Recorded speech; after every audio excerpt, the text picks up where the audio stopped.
unfortunately, they held on to that false belief. It says here, when these others from the same group heard this, they departed to the Pharisees, and they said to them what Yeshua had done. Now, what was that? A great thing. That he had brought life to one who is dead. Now, we need to see that physically, Yeshua can give life to the dead, but there's a spiritual application. And what is that?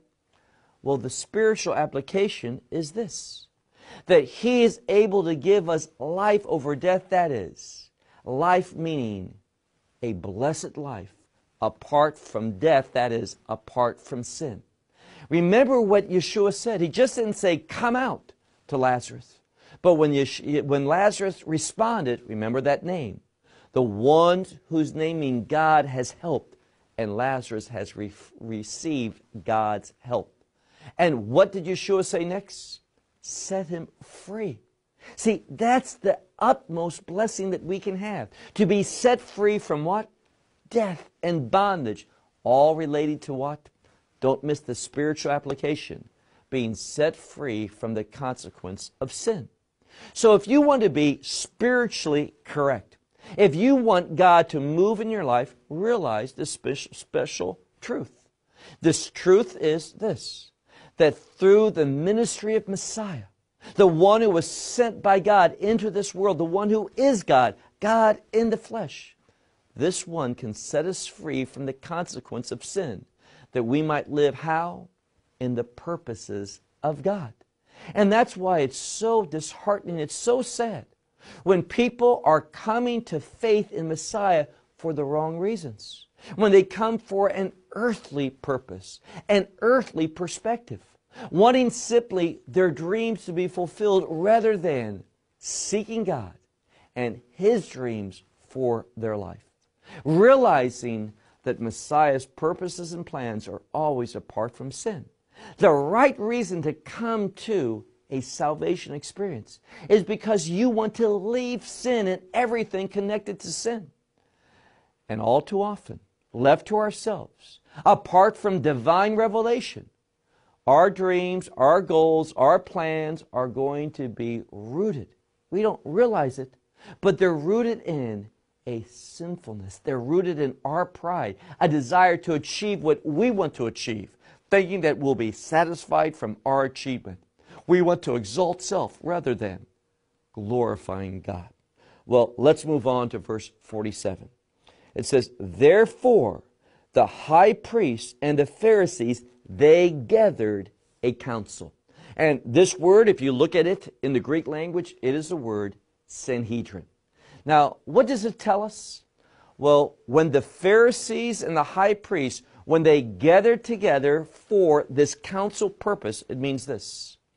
Things have become very serious with this one, Yeshua, and the leadership.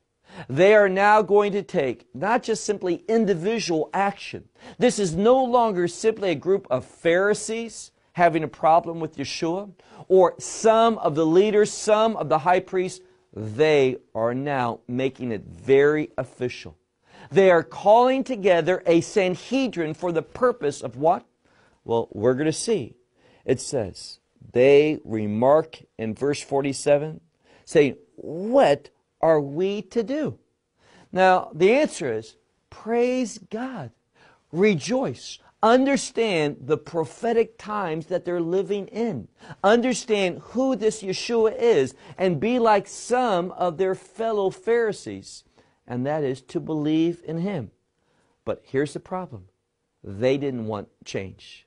See, many people, they come to Messiah not because they want a godly change. They want their own change. They want to have things go their way. And when it doesn't, well, they kind of turn away. They may not say anything, but their commitment to God, well, it becomes very, very different. But when we are pursuing the promises of God, kingdom promises, we're going to see a very different attitude. We are going to see God bringing change, great change in our life. I can testify to this. as one grows in the faith, the things that were important, if we go back, and one of the wisest things that you can do is to keep a journal of your prayers. And when I've looked back, thought of the things that I used to pray for, the things that were important to me, and I look at those things 2 years, 5 years, 10 years later, you know what I say to myself? What was I thinking? How ridiculous those things were to be praying for. Those things aren't important. They have no lasting significance. They're not related to the kingdom. They're related to my own selfish desires. And I thank God now that He did not respond and give me those things, because He had something better. So these leaders, they didn't have a kingdom hope. They weren't seeing things from a kingdom perspective. They weren't recognizing the things of God because they were walking in what? Darkness. They had not received the light. Therefore, they did not have the order of God. And what do they say? Well, look again, middle of verse 47. They simply say, what are we to do? For this man has done many signs. Now here again, signs should lead to faith. Signs are for the purpose of capturing one's spiritual attention and changing them. They are for the sake of revelation. They don't deny these signs, but they don't want to make the changes that these signs demand. They don't want a kingdom experience. So they say, what are we to do? If, look now at verse 48, if we leave him alone, thus all will believe in him. And that's the problem. They don't want people coming to faith. They don't want people experiencing the truth. Why? Because they're in darkness. It's only when you have had the truth of God revealed to you, that light has come on, that what you're going to be passionate about is other people experiencing that same revelation in their life.